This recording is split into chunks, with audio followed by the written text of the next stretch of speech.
All right दोस्तों, 1926 की बात है। काउंट विक्टर एक कॉनमैन था जो बहुत चालाक था, जो किसी भी इंसान को चकमा देख करके सामने वालों को ये पता होने के बावजूद भी ये चकमा देगा, फिर भी सामने वाला उसकी बातों में आ जाता था।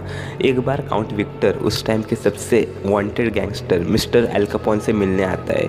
एल कैपोन यूएस का गैंगस्टर था जिसकी पहचान कलेक्शंस हॉलीवुड से व्हाइट हाउस तक थे, मतलब उसके कलेक्शंस पॉलिटिक्स से बिजनेसमैन के साथ में थे।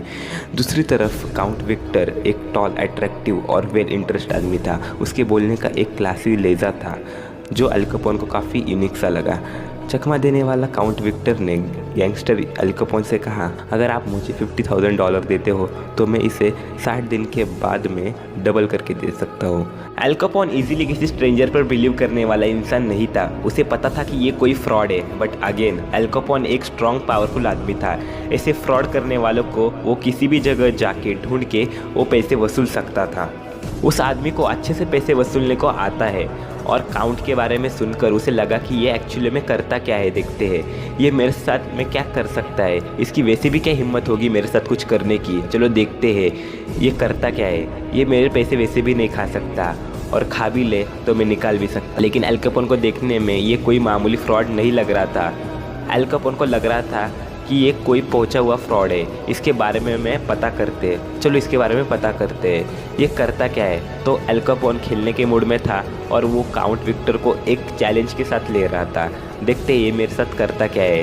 तो एल कैपोन ने काउंट से कहा, ठीक है मुझे मंजूर है, और एल कैपोन ने $50,000 अपने हाथों से काउंट करके दिए, ये लो 60 दिनों में मुझे डबल करके दो, अगर तुमने ये कर दिया तो तुम्हें भी कुछ कमीशन दूंगा।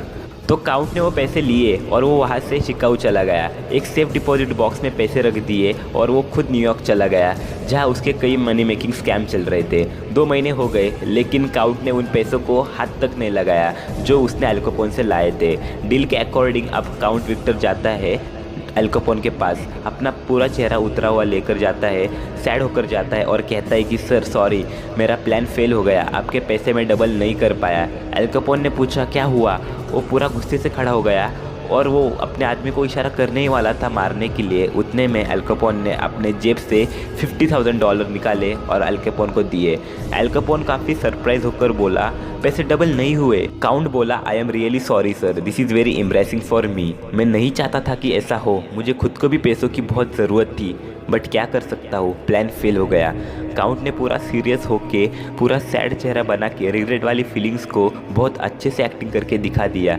एल कैपोन बोला, उस दिन जब तुम आए थे तब मुझे देखने से ही लग गया था कि तुम कोई फ्रॉड करने वाले हो। मैं श्योर था कि मुझे $1,00,000 मिलेंगे, यानी मेरे पैसे डबल हो जाएंगे, या मुझे फिर कुछ भी नहीं मिलेगा, तुम खा करके चले जाओगे। तो फिर से काउंट विक्टर बोलता है कि सॉरी सर, आपका टाइम वेस्ट करने के लिए। ये कह के वो खड़ा हो गया और अपनी हैट पहनकर वो जाने लगा। फिर सरप्राइजिंगली जो चीज़ हुई वो सुनो। एल कैपोन ने कहा, यार तू तो बड़ा ईमानदार निकला, मैंने सोचा नहीं था कि तू पैसे लेकर वापस आएगा भी, इसलिए ये ले $5,000। एल कैपोन ने उसे ये पैसे इनाम में दिए, वही ईमानदारी और सैड एक्टिंग से पिघल करके दिए। पैसे लेकर काउंट मुड़ा और अंदर ही अंदर हंसने लगा। और आपको जानकर ये हैरानी होगी कि काउंट का टारगेट कभी एल कैपोन से $50,000 लूटना था ही नहीं, उसका टारगेट तो सिर्फ $5,000 ही थे, जो कि पूरा हो चुका था, और ऐसा करके उसने और कईयों को लूटा था। इसे कहते हैं सिलेक्टिव ऑनेस्टी। पहले सामने वालों का ट्रस्ट जीतो, फिर अपनी चाल चलो।